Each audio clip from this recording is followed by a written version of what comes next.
Hi guys, welcome back to my channel.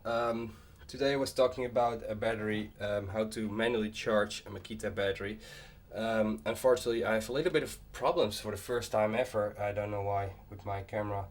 First it were dead batteries, then he said my card was not high speed enough, but it's one of the best cards ever. However, it's working now. I formatted the card and there was probably some sort of a, I don't know.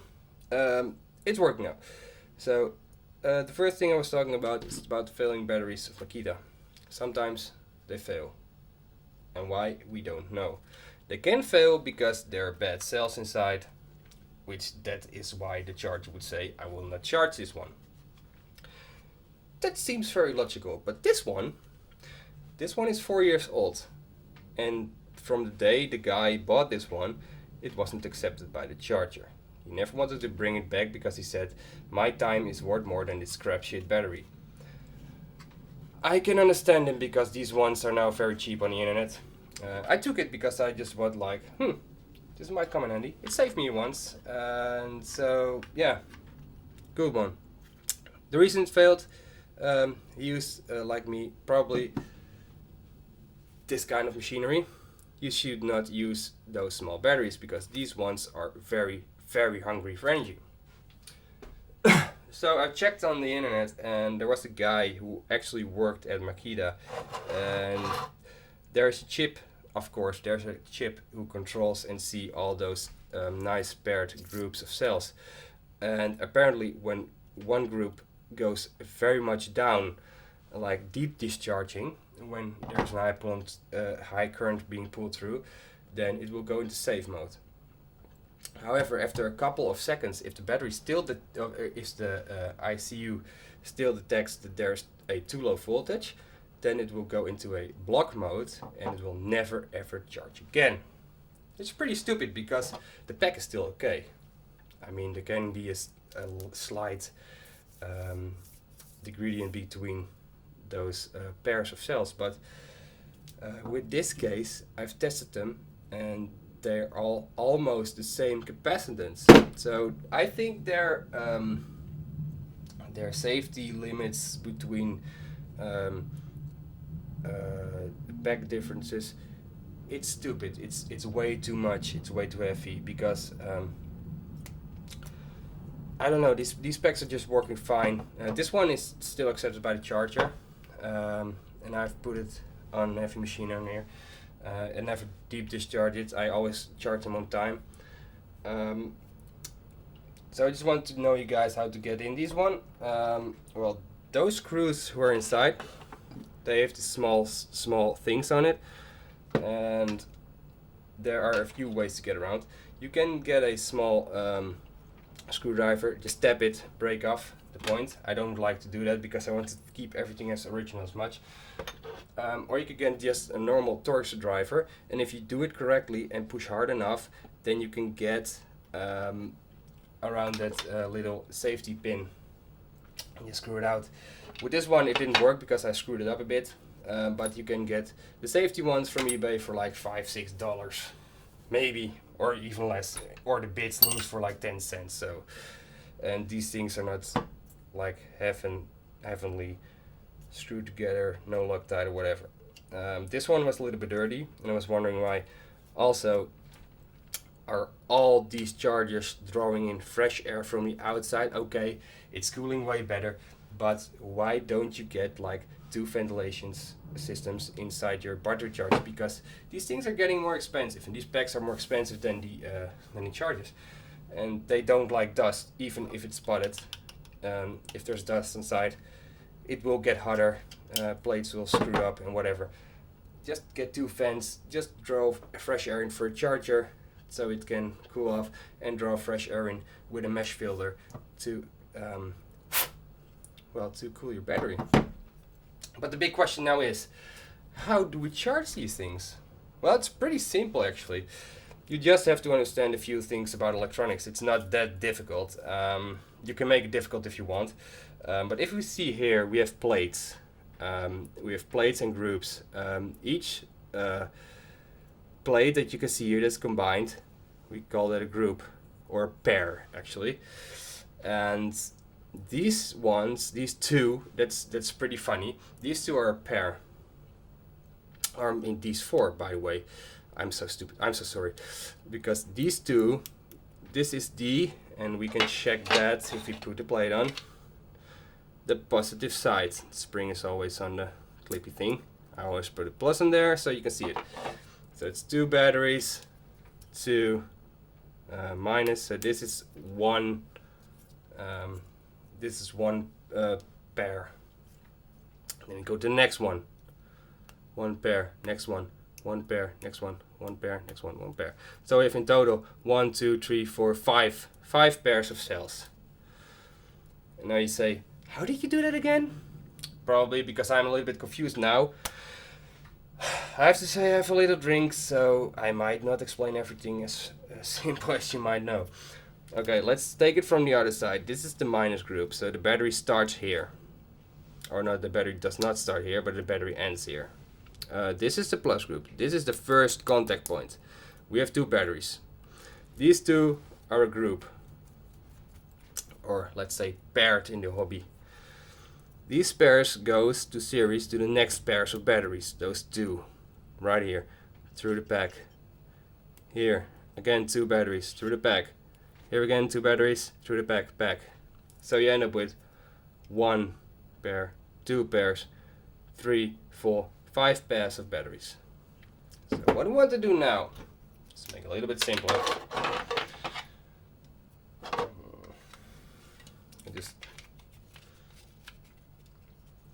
I want to always do that.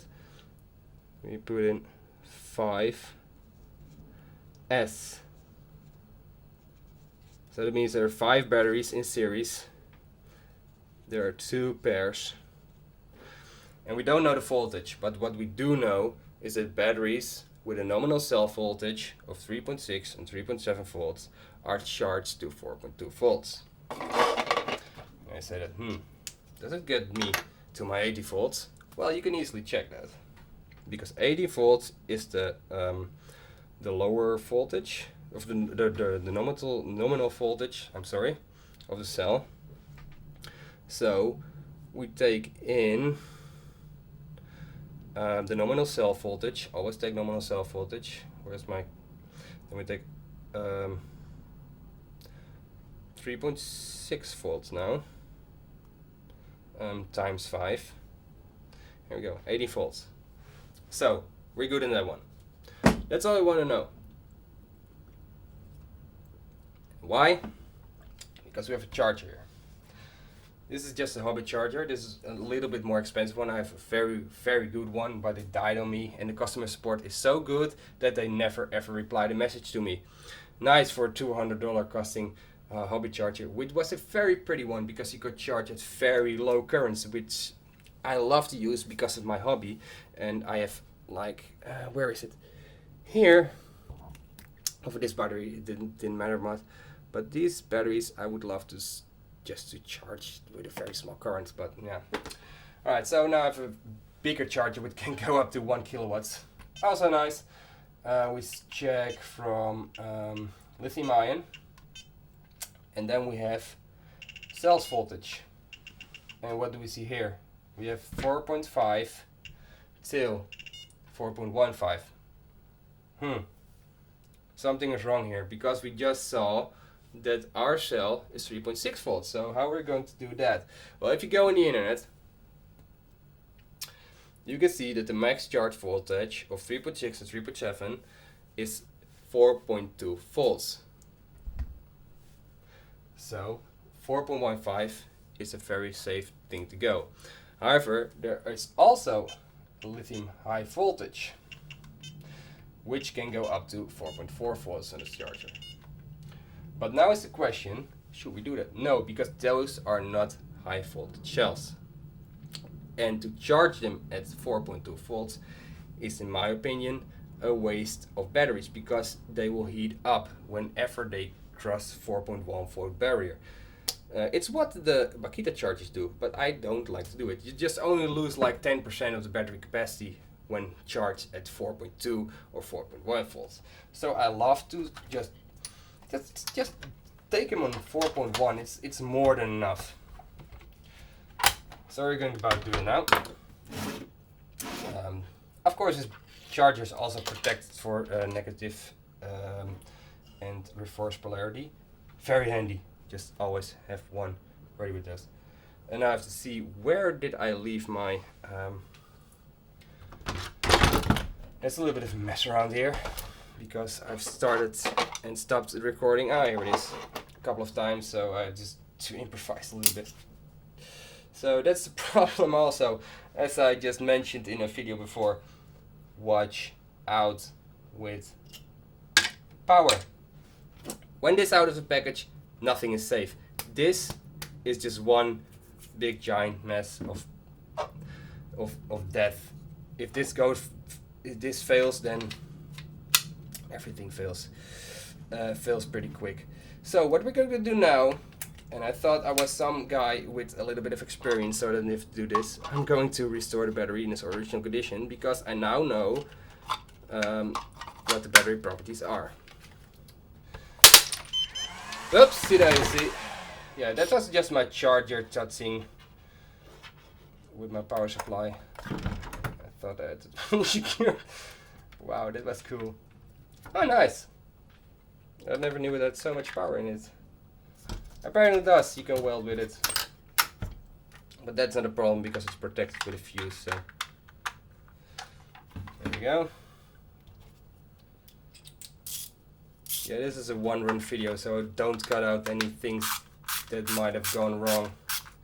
And by the way, even professionals make mistakes, and I'm not a professional, so I do make mistakes very much. That's why I love to work with low voltage, because if you get a shock, you don't feel it. Seems interesting, right? So normally you power this device on with a battery pack or a TX60 connector, but I only have this, so for so far. We put in this one.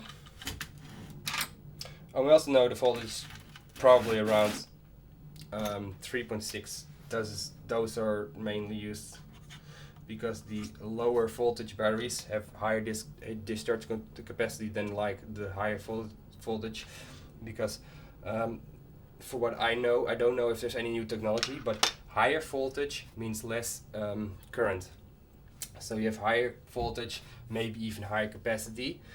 Well, you have higher capacity, but the maximum current drawn is lower. So if your lithium-ion cell has a low cell voltage, a nominal voltage, then it means that it could probably output a high current, what you need, of course, in power tools. So we're going to hook this one up. And what do we have here? 17 volts, so that's pretty low, but pretty much normal. And then we go to lithium ion.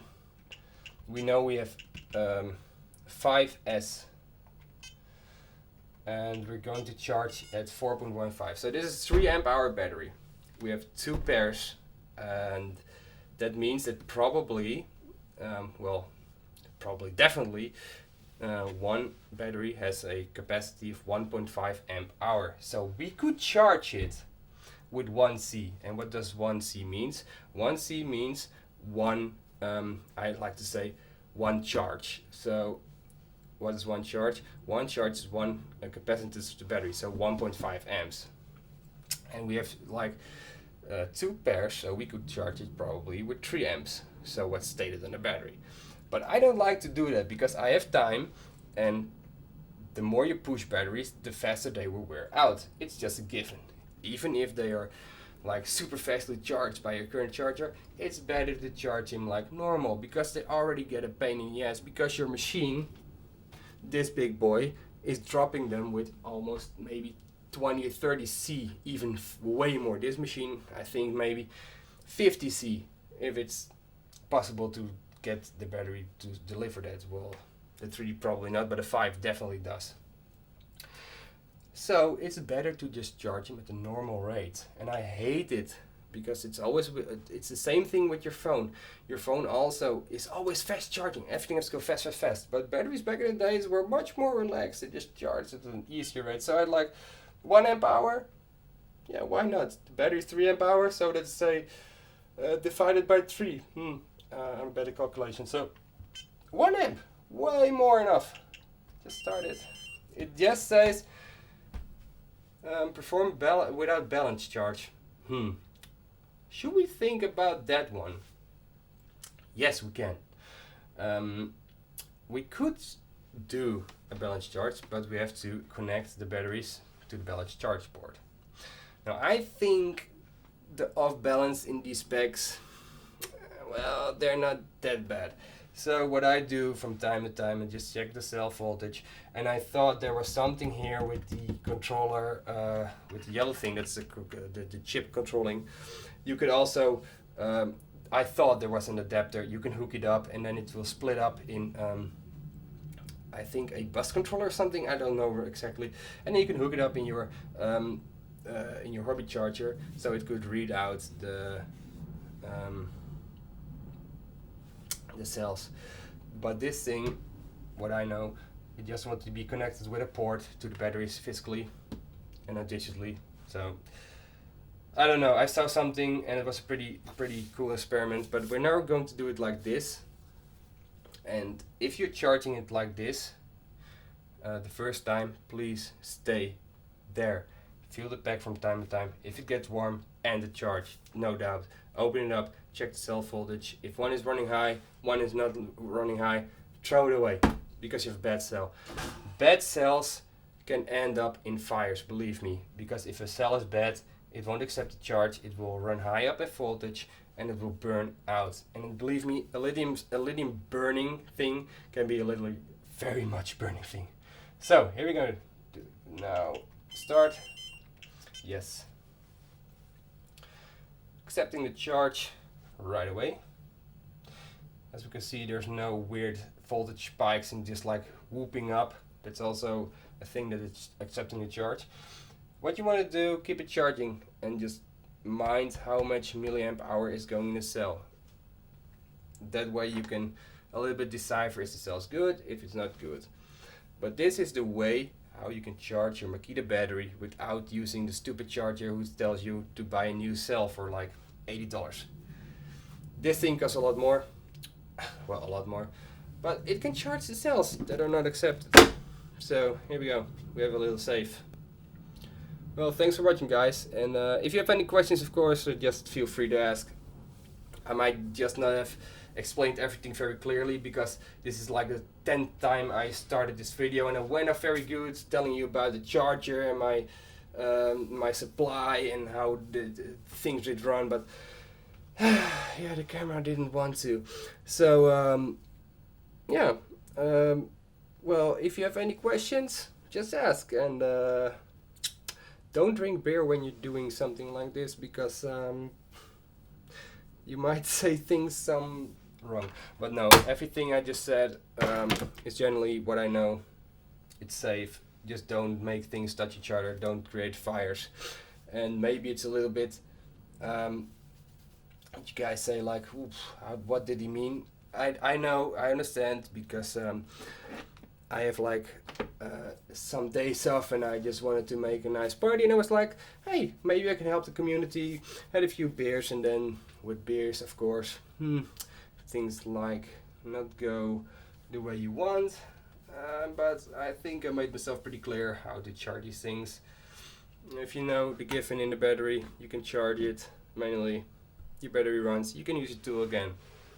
So if you have any questions, guys, sure free to ask. I will try to respond to them as quickly as possible. And yeah, be safe, save some money, and just like the stupid corporations out there, just know that you're not dependent of them. See you guys later.